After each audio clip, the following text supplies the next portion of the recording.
Hello, this is astrologynewsreport.com with your host, David Anton Savage and Ron Berger.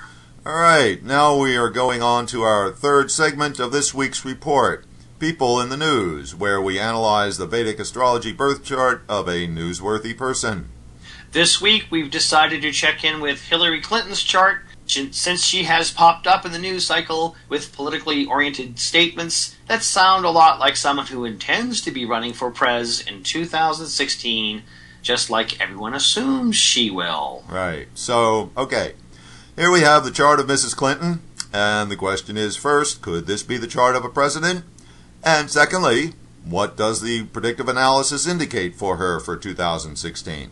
Actually, we analyzed her chart when she was up against Obama in 2008. And you said back then she actually had a more presidential chart than Obama, but her transits were not good for her at that time, and Obama's transits were blazing along really positively.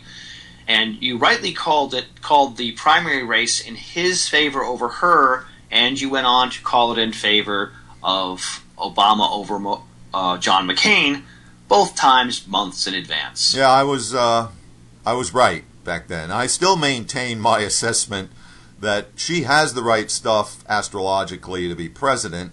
Just look at that 10th house. I mean, a Raj Yoga involving the two natural malefics, Mars and Saturn. I mean, you need that in order to rule, right? And along with that, she has a really powerful first house. I mean, Hillary Clinton has some real spine in her chart. Anyway, this time around, she's actually going to be in a much stronger position for the 2016 race, as indicated both by her planetary period and also the transits for November of that year. Her chances, I think, are really good. Right now, she's in the last phase of her Venus major period. Venus is the ruler of her ascendant, and it's placed in her ascendant, a powerful combination for self-actualization of one's own karma. Yeah, Clinton's Venus actually is participating in a special yoga, this Sun-Mercury-Venus conjunction, which astrologers recognize as a first-rate planetary combination for great success. And note that Venus, Mercury, and the ascendant degree are all placed in Vishaka, the lunar sign, the nakshatra, that is associated with goals, victory, and achievement. Vishaka's symbol is the triumphal archway. Yeah, and Mrs. Clinton is now in her Mercury sub-period of her Venus major period, with Mercury being the ruler of her 9th house of good fortune. So she's looking pretty good right now. But later that's going to give way to a Ketu sub-period at the end of this year. And Hillary will be in the Ketu sub-period all of 2014. And the first couple months of 2015. Now, Ketu brings in the past karma, which often brings changes that are beyond one's control. But the past karma, I mean, well, you know, there's lots of stuff there for the Republicans to dig around at. Yes, and her natal Ketu is in Scorpio, a sign that loves power and is willing to go any lengths to acquire it. And look at how Ketu is also in Vishaka.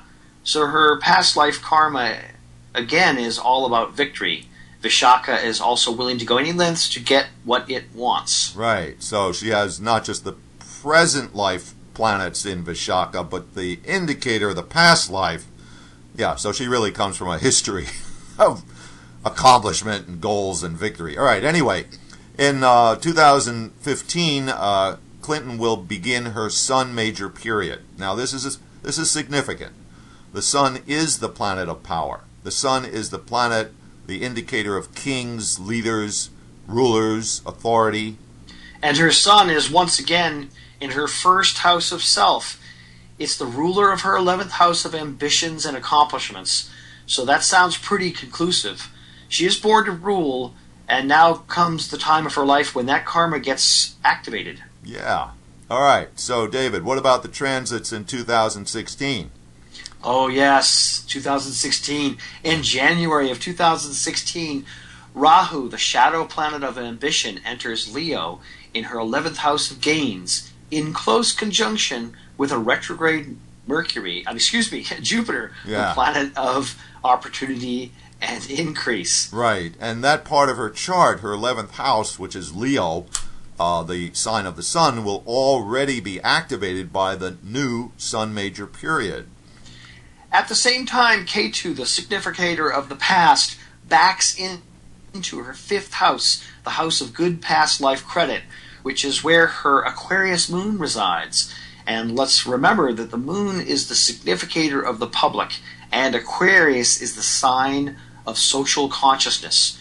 Also at the same time, a transiting Mars, the planet of energy, is right over her natal sun, powering up her major period ruler, the planet of power and authority. Right, and all of that's going on while she's actually in the Mars sub-period of her sun major period.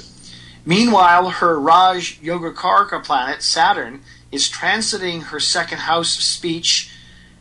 Saturn transiting the 2nd house makes you speak convincingly. Right, and all that is going on in January and February, right when the primaries are going hot and heavy, and it's game on for the presidential horse race. So it sounds like she has a powerful setup that puts her into high gear just as we go into 2016. And I would agree, but get this. The spring of 2016 looks pretty darn edgy, and things could get very messy. On April 18th, Mars goes retrograde in her 2nd house of speech and immediate support, alongside a retrograde Saturn. These planets are enemy planets, and they're powerful as retrograde planets. This indicates a lot of misspeaking. And by the 29th of April, you can add a retrograde Mercury to her 7th house of partners. Maybe Bill becomes a problem, or her running mate. Yeah, well, that seems like a rough patch in the spring of 2016 and on into summer. Retrograde planets have a reputation for screwing things up. But let's remember, the retrogrades affect everyone. So that means that her opponent, whoever that may be, will also have to deal with this rather bothersome energy pattern. Well, true that, Ron. Okay. Let's go on to election night, November 8th, 2016. She has Jupiter in her 12th house, exactly on top of her natal Neptune. Jupiter is benefits. The 12th house is people who you do not know. And when you add Neptune here, you have to ask the question, does the dream of a woman as president finally become realized?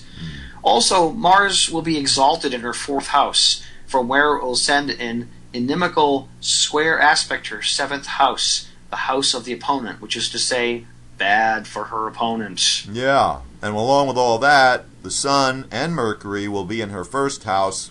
In other words, the Sun, the major period ruler, will be boosting her natal Sun. So, and Mercury will be right on top of her ascendant degree, actually, on the day of the election. So Mercury, again, represents her 9th house of good fortune. Sounds like the planetary setup is going to be highly in her favor.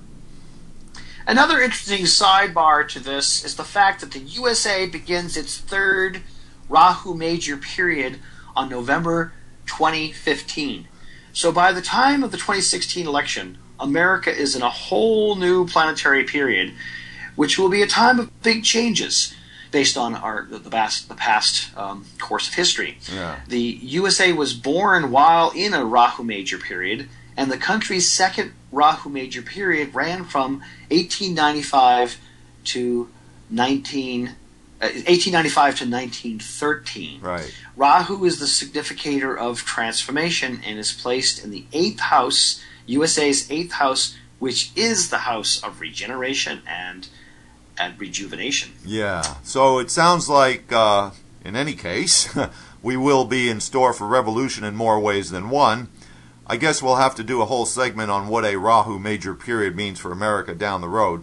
Yes, and doubtless we will be examining Mrs. Clinton's chart again and again as the election cycle proceeds.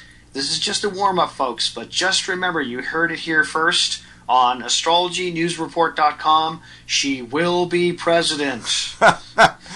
Okay, and with that, we will conclude this week's segment of People in the News.